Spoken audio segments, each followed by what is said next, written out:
सभी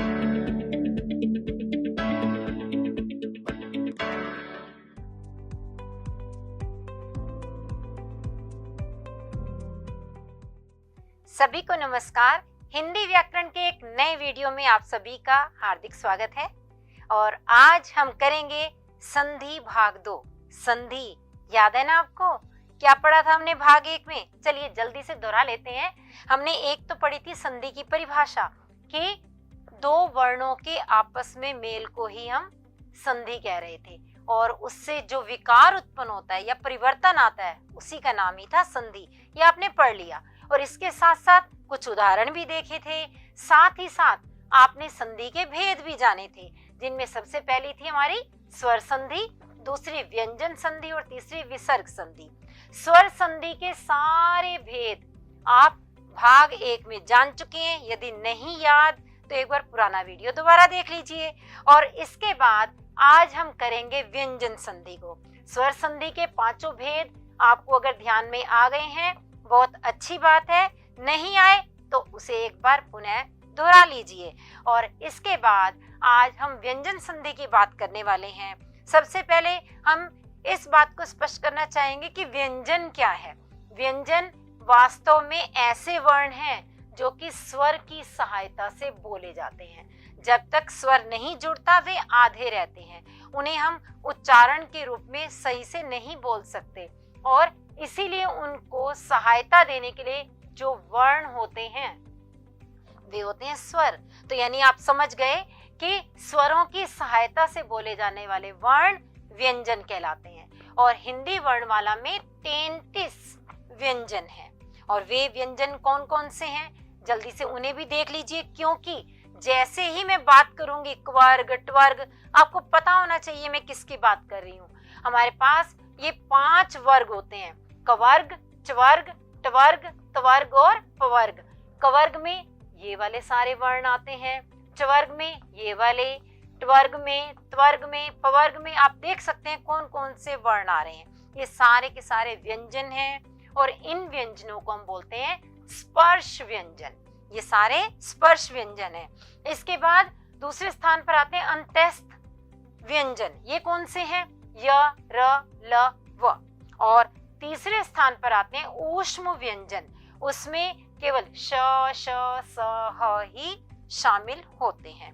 तो जब आपने ये व्यंजन समझ लिए, अब आप अच्छी तरह से जान चुके होंगे कि यदि मैं कहूं कवर्ग का तीसरा वर्ण या 5वां वर्ण, आप तुरंत उसी पंक्ति के वर्ण पर ही ध्यान देंगे। जैसे कवर्ग का पहला वर्ण ये है, दूसरा ये, तीसरा ये, चौथा ये और 5वां ये। इसी प्रकार हर वर्ग के वर्ण क्रम में हैं, और हम उन्हीं की ही बात करेंगे आज व्यंजन संधि समझते समय। तो व्यंजन संधि क्या है? जिस तरह से स्वर संधि में स्वरों का स्वरों के साथ मेल होता था, ऐसे व्यंजन संधि में नाम से पता चल रहा है कि व्यंजन का होना जरूरी है। मगर यह जरूरी नहीं कि पहले भी व्यंजन हो बाद में भी व्यंजन हो भी सकता है और नहीं भी, मगर कम से कम एक स्थान पर व्यंजन होना जरूरी है। तो व्यंजन का या तो व्यंजन से मेल होगा या किसी स्वर से, और तब जो विकार उत्पन्न होगा, जो परिवर्तन आएगा, वह कहलाएगी व्यंजन संधि। तो यानी व्यंजन संधि वह है जिसमें कम से कम एक स्थान पर व्यंजन अवश्य है। उदाहरण देखिए, शरत जमा चंद्र, शरत चंद्र, इसमें ये व्यंजन ही तो है। ऐसे शट जमा आनन, यहाँ पर यह व्यंजन है और यह स्वर है। तो यानी व्यंजन का स्वर से भी मेल हो सकता है और व्यंजन से भी मेल हो सकता है। इस प्रकार जो भी परिवर्तन होगा वही व्यंजन संधि कहलाएगी। तो अब हम इसके सारे नियम जानते हैं। जैसे स्वर संधि में तो केवल 5 भेद थे, मगर व्यंजन संधि में लगभग 11 नियम हैं। आपको उन सभी नियमों को समझना है, और उसके बाद तो व्यंजन संधि करना चुटकियों का काम हो जाएगा। तो पहला नियम क्या है? वर्ग का पहला वर्ण। आपको पता ही है हर वर्ग में जो पहला वर्ण है, वर्ग में क, च्वर्ग में च, ट्वर्ग में ट, त्वर्ग में त, पवर्ग में प। यानी पहला वर्ण यदि तीसरे या चौथे वर्ण के साथ मिलता है, अब यहाँ मैंने वर्ग का नाम नहीं लिया, तो इसका अर्थ है कि किसी भी वर्ग के तीसरे या चौथे वर्ण के साथ मिल जाए, या फिर य, र, ल, व में से किसी एक से मिल जाए, या ह से जुड़ जाए या फिर कोई स्वर आ जाए, तो उस स्थिति में जिस वर्ग का वह पहला वर्ण था उसी वर्ग का तीसरा वर्ण हमें बना देना है। यह बात उदाहरण से और अधिक स्पष्ट होगी। जैसे देखिए, दिक् जमा गज, इसे हमने बनाया दिग्गज। ऐसा क्यों? क्योंकि कवर्ग का पहला वर्ण है क और इसी का ही तीसरा वर्ण ग होता है, तो हमने यहाँ पर आधा ग बनाया। आप सोचेंगे पूरा ग क्यों नहीं बनाया? क्योंकि क भी तो आधा है, जिसके नीचे हलंत आ गया वह आधा, तो इसीलिए हमने भी यहाँ पर आधा बनाया। मगर यदि यहाँ पर कोई स्वर हो तो वही मात्रा जुड़ जाने से वो तो पूरा हो जाएगा। अगला देखिए, वाक जमा ईश, वागीश, यानी क का तो हमने ग ही बनाया था, मगर ग में बड़ी ई जुड़ने से वो बन गया वागीश। इसी तरह से अच जमा अंत, अजंत, षट जमा आनन, षडानन, अप जमा ज, अब्ज। अब आप ध्यान पूर्वक देखेंगे तो सभी में इन वर्गों के तीसरे वर्ण के रूप में इन्हें बदला गया है। चलिए, पहला नियम अगर आपको समझ आ गया तो दूसरे नियम की ओर बढ़ चलते हैं। दूसरा नियम भी कुछ इसी प्रकार का है कि ये वर्ग का पहला वर्ण इनमें से कोई भी हो और उसके बाद यानी जमा के निशान के बाद हमें न या म दिखाई दे जाए, तो हम उसी वर्ग का पांचवा वर्ण बनाएंगे जिस वर्ग का ये पहला वर्ण था। तो उदाहरण देखते हैं। जैसे मान लीजिए ट के बाद म आ रहा है, तो टवर्ग का ही हम पांचवा वर्ण देखेंगे, वह क्या बन जाएगा ना, तो बस उसी को यहाँ पर जोड़ दिया तो क्या बना। जैसे उदाहरण के लिए षट जमा मास, षण्मास।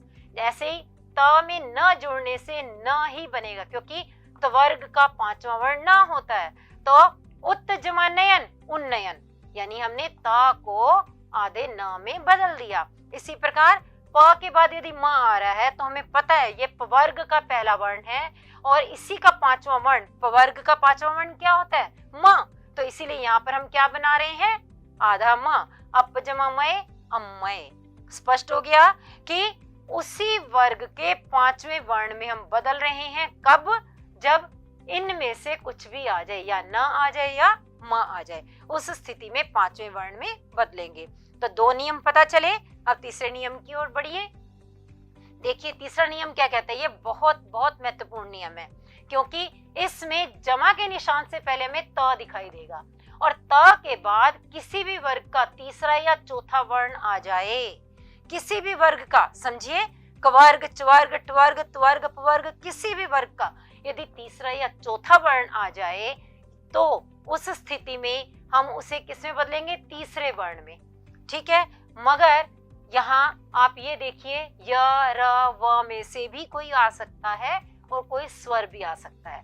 तो तीसरा वर्ण त्वर्ग का क्या होता है? त, थ, द, यानी त को हम द में बदल रहे हैं। एक बार फिर से मैं बता दूं, अगर शुरू में त है, बाद में तीसरा या चौथा वर्ण है, या फिर य, र, व में से या फिर स्वर में से कुछ आया, तो उस स्थिति में त को हमने किस में बदला? द में। उदाहरण देखिए यहाँ पर, जैसे सत्य जमा भावना, सद्भावना। स्पष्ट हो रहा है कि त किस में बदल रहा है? द में बदल रहा है। ऐसे जगत जमा ईश, जगदीश। सत्य जमा धर्म, सद्धर्म। भगवत जमा भक्ति, भगवत भक्ति। यहाँ ये हमने नियम लिखे हैं, इन नियमों को आप ध्यान से देखेंगे और स्पष्ट हो जाएगा कि त जो है द में बदला गया है। आगे बढ़ते हैं हम चौथे नियम की ओर। चौथा नियम हमें ये बताता है कि यदि पहले तो त है और बाद में या तो च छ आ रहा है या ज झ, ट ठ, यहाँ ड ढ या ल, इनमें से कुछ भी आ रहा है, तो वो किस तरह से बदले जा रहे हैं? तो आपने देखा त के बाद च छ आने से च में बदलेगा और ज झ आने से ज में बदलेगा, ट ठ आने से ट में बदलेगा, ड ढ आने से ड में और ल आने से ल में। तो त वाले संधि के नियम कितने अधिक महत्वपूर्ण है आपकी समझ में आ रहा होगा। तो इन्हीं के उदाहरण है उत जमा चारण, उच्चारण। सत जमा जन, सज्जन। उत जमा लास, उल्लास। तो आपने देखा कि जमा के निशान से पहले त था, बाद में च आया तो हमने भी आधा च बनाया है, ज आया तो हमने ज बनाया और अगर ल आया तो हमने भी ल बना दिया। तो इस प्रकार इन्हीं पर निर्भर है कि कौन से वाला वर्ण बनेगा। आगे बढ़ते हैं हम पांचवें नियम की ओर। पांचवा नियम बहुत बहुत महत्वपूर्ण है और अक्सर पूछा जाता है। क्या कि यदि त के बाद श आ जाए तो उस स्थिति में हम दो बदलाव करेंगे। कैसे? त को तो आधा च बनाएंगे और श को बनाएंगे छ। याद रखिएगा, यह नियम अत्यंत महत्वपूर्ण है कि त आधे च में और श आधे छ में बदल रहा है। उदाहरण देखते हैं। उत जमा श्वास उच्छ्वास, सत्य जमा शास्त्र सच्छास्त्र। यह वाला त आधे च में बदला और ये श छ में बदला। ठीक इसी प्रकार का नियम दूसरे उदाहरण में भी दिखाई दे रहा है। तो हम आगे बढ़ते हैं छठे नियम की ओर। और छठा नियम हमें ये कहता है कि यदि जमा के निशान से पहले तो म है और बाद में य, र, ल, व, श, स, इनमें से कुछ भी कोई भी वर्ण आ जाए, उस स्थिति में हमने क्या करना है? म को अनुस्वार में, अनुस्वार यानी बिंदु, उसमें बदल देना है। देखिए जैसे सम जमा योग संयोग, सम जमा वाद संवाद, सम जमा शय संशय। तो देखा ये जो म था वह अनुस्वार में बदला गया। और बदलने के लिए इसका कारण क्या था? नियम क्या था? कि जमा के निशान के बाद य, व, श आ रहे हैं। मैंने पहले ही बताया, या तो य फिर र या ल या व या फिर श, स, ह। इन्हीं में से ही कोई ना कोई व्यंजन आना चाहिए। उसी स्थिति में हम म को अनुस्वार में बदलते हैं। आगे हम सातवें नियम की ओर बढ़ेंगे। सातवां नियम क्या कहता है? कि यदि जमा के निशान से पहले री, र, श, इनमें से कोई भी व्यंजन हो और बाद में आ जाए न, तो न को बदल देना है अणा में। कैसे? परि जमा नाम परिणाम, प्र जमा मान प्रमाण। स्पष्ट हो रहा है कि यहाँ पर हमने किस तरह से बदलाव किया। हमने ये देखा कि यदि पहले ये है और बाद में न है तो वो अणा में बदला है। आगे बढ़ते हैं और आठवें नियम को भी देख लेते हैं। अ आ से भिन्न कोई स्वर, मतलब जमा के निशान से पहले ना तो छोटा अ आए ना बड़ा आ आए, ना अ ना आ, कोई भी अन्य स्वर आ सकता है। कौन सा? ई, उ, ए, ओ, कोई भी स्वर आ सकता है। तो जमा के निशान से पहले तो अ आ से भिन्न कोई स्वर हो और बाद में हो स, तो दोनों को हम किस तरह से बदलते हैं? स को हम श में बदल देते हैं। देखिए यहाँ पर अभी जमा सेक अभिषेक, नी जमा सिद्ध निश्चित। तो यहाँ बाकी कहीं बदलाव नहीं आ रहा। बदलाव कहाँ आ रहा है? स को श में बदलने का बदलाव आ रहा है। और उसके लिए हमने नियम क्या देखा? कि पहले ई की मात्रा है ना कि आ। ठीक है, यदि अ आ से भिन्न कोई अन्य स्वर आया तभी स जो है श में बदला जाएगा। अगला नियम अब हमें क्या बताता है, चलिए उसे भी देखते हैं। यह नियम कहता है कि यदि क, ट या त, इन तीनों में से कोई भी वर्ण आ जाए और उसके बाद हो न या म, तो हम क्या करेंगे? उसी वर्ग का पांचवा वर्ण बनाएंगे। किस वर्ग का? यानी क के लिए क वर्ग का, ट के लिए ट वर्ग का और त के लिए त वर्ग का पांचवा वर्ण।